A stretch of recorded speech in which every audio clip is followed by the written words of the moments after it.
à la CAN 2015, effectivement. pas à Bata, mais à Mungumo. Donc, éliminé, Sam est en train de rire, éliminé au premier tour. Donc, après une belle victoire face au Ghana lors du premier match, Alain Giresse fait match nul face à l'Afrique du Sud.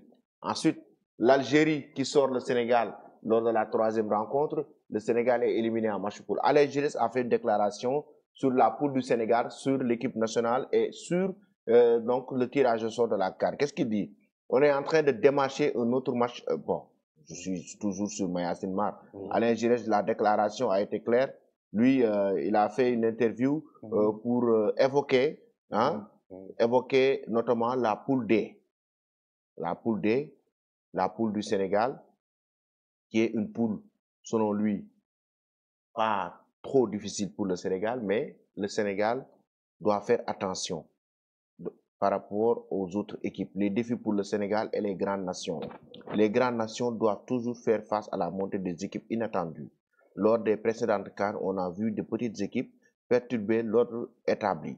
Ces nations travaillent, progressent et viennent troubler l'équilibre du football africain. Les grandes équipes parfois tombent dans le piège en pensant qu'elles vont dominer facilement. Pour celles qui visent le titre comme le Sénégal, il faudra rester concentré et vigilant à chaque étape. Aujourd'hui, il n'y a plus de petites équipes dans cette compétition. Lui, il a été clair. Lui qui a été l'entraîneur de l'équipe, là, tu le vois sur le banc du Sénégal, avec Boubacar Gadiaga, l'ancien entraîneur de Djabar, qui est maintenant à Génération Foot. Donc voilà, qui a été son adjoint et le papa de Pape Matar Sarr. Donc Alain Giresse, lui, il a été clair que le Sénégal aujourd'hui doit rester concentré et vigilant parce qu'il n'y a plus de petites équipes. Effectivement, il a raison, il n'y a plus de petites équipes.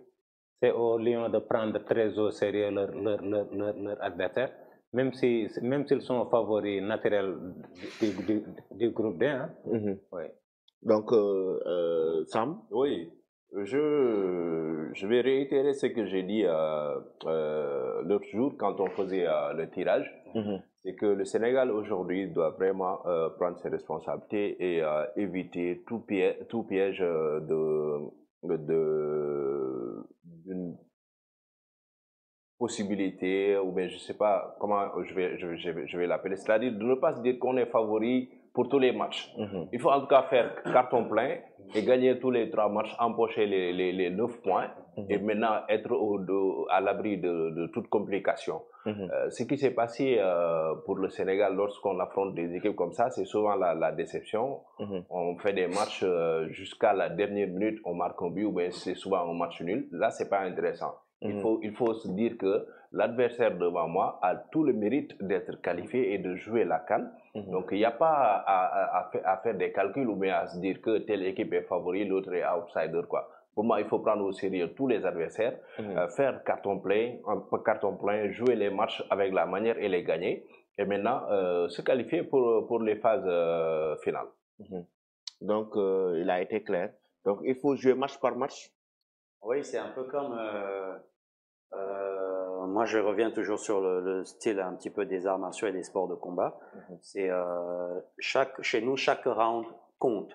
Chaque round est important. Faut jamais se dire, je vais me relâcher un peu parce que j'ai gagné le premier round, je vais gérer le deuxième et espérer gagner le troisième. Chaque match est hyper important. Et le fait de entre guillemets un peu minimiser les adversaires, ça n'a jamais été positif parce que justement les surprises elles arrivent là. Les surprises elles arrivent là, donc vaut mieux être sérieux sur tous les matchs, prendre les 9 points et comme ça il n'y a pas d'amalgame, il n'y a pas de machin. On est au moins sûr qu'on est 100% qualifié, on a fait 100% le job. Mais ne pas partir sur les outsiders, les voilà. Chaque match, l'un après l'autre. On se dit, ce match-là, il est important. Ce qui compte là, c'est les 3 points. Et malheureusement, il a souligné un truc, c'est que sur certaines équipes, ils vont attendre la fin du temps pour pouvoir aller mettre un but. C'est hyper dangereux parce que si vous n'arrivez pas à le mettre et que c'est l'équipe adverse qui la met, c'est pas bon pour vous. Donc, vaut mieux dès la première mi-temps même déjà, imposer son rythme, imposer sa supériorité. Si vraiment on se considère supérieur, dès la première minute de jeu, c'est imposer ça et se garantir les 3 points d'entrée de jeu. Il y a une réalité qu'on a souvent constatée ici en Afrique, surtout pour la CAN, c'est que ce qui fait gagner les matchs, ce n'est pas le bon football, quoi. C'est le caractère décisif. Il faut savoir marquer des buts et les gagner, et les marquer vraiment. Et ne pas en prendre aussi. La manière, quoi. On n'a pas vraiment souvent besoin d'être bon, de savoir. De mettre un bon jeu, voilà, un bon jeu. Le but, au final, c'est de mettre des buts. C'est d'être décisif. On l'a vécu le match face au Burundi, c'est comme ça que ça s'est passé. Voilà. Le Sénégal était largement favori, mais c'est ça qui nous a sauvés à une extremis sur exploit individuel. On n'a pas envie que ça termine comme ça face à des équipes comme le Botswana, qui n'a pas fait la CAN depuis 2012. Ils ont fait un gros travail pour revenir sur la scène continentale, quoi. Moi, je pense qu'honnêtement, que ce soit le Sénégal, le Cameroun, la Côte d'Ivoire et tout ça, ça sera une belle fête. Ça, on n'en disconvient pas. Mais pour ces équipes-là, il faut vraiment gagner tous les matchs.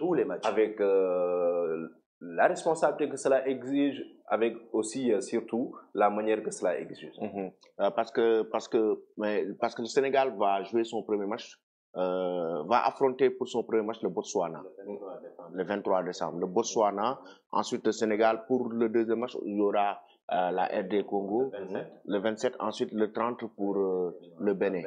Donc, pour un programme que tu connais des mois avant, tu as largement le temps d'aller suivre le Botswana. Et comme on l'a dit tout à l'heure par rapport au match amicaux, chercher le profil du Botswana comme sparring partenaire, chercher un profil de la RD Congo et un profil donc du Bénin. Et en même temps aussi, il ne faut pas oublier qu'il y aura des matchs à élimination directe, 8e, quart et tout. C'est maintenant qu'il faut préparer donc cette Coupe d'Afrique. Et comment? Pour moi, à mon avis, il faut étoffer aussi, le staff de Pape Thiaw avec ces techniciens locaux expérimentés qui avaient accompagné Aliou Cissé pour qu'ils puissent aller observer les autres adversaires. Donc, Pape Thiaw à lui seul, il ne peut pas faire le boulot. Il faut étoffer son staff. Il faut lui donner quand même les ressources humaines nécessaires pour aller regarder les autres adversaires. Des analystes vidéo, par exemple, qui peuvent bien l'accompagner pour analyser les points forts et les points faibles des équipes adverses que le Sénégal doit affronter. Donc, c'est important de renforcer son staff. Effectivement, c'est important de renforcer son staff, comme tu viens de le dire. Il y a de grands techniciens dans ce championnat local. Sevronais, même si je peux m'exprimer ainsi. Il y a Malik Daf qu'on ne présente plus, il y a Moustapha Sek, il y a pas mal de techniciens qui peuvent intégrer le staff de Pape Thiaw. Et puis ce serait une très bonne chose. Hein? Exactement, ce serait une très bonne chose. Il y a Stéphanie qui dit plusieurs blessures pourront être faites en ce moment, comme le coach Jeff l'a dit. Il faudrait beaucoup de les ménager et prévoir des séances de récupération intense. Il y a Ibrahim Assar qui nous dit: j'ai remarqué que la plupart des vainqueurs de la CAN, la discipline tactique était au rendez-vous. C'est vrai. Il y a l'efficacité, il y a la discipline tactique. Bien sûr. C'est-à-dire ne pas encaisser de but. Surtout ça. La discipline tactique, c'est de ne pas encaisser de but. Donc l'équipe qui encaisse moins a beaucoup plus de chances de gagner. De gagner, effectivement. Oui, et puis, le Sénégal, lorsqu'on a gagné la Coupe d'Afrique, on n'avait pas encaissé de but. Hein? Non. On n'avait pas encaissé même en 2019, lorsque le Sénégal était finaliste, en 2019, on n'avait pas encaissé de but. Et même sur les matchs nuls, c'était des nuls verges, quoi. On n'avait pas encaissé de but. Donc c'est bien de ne pas encaisser, d'avoir une très bonne défense en tout cas. Meilleure défense, meilleure attaque, c'est plus sûr. Le gros problème du Sénégal, c'est l'efficacité devant les buts et la gestion de la fin de temps. Hein. Souvent, le Sénégal se fait rattraper au score dans les ultimes minutes.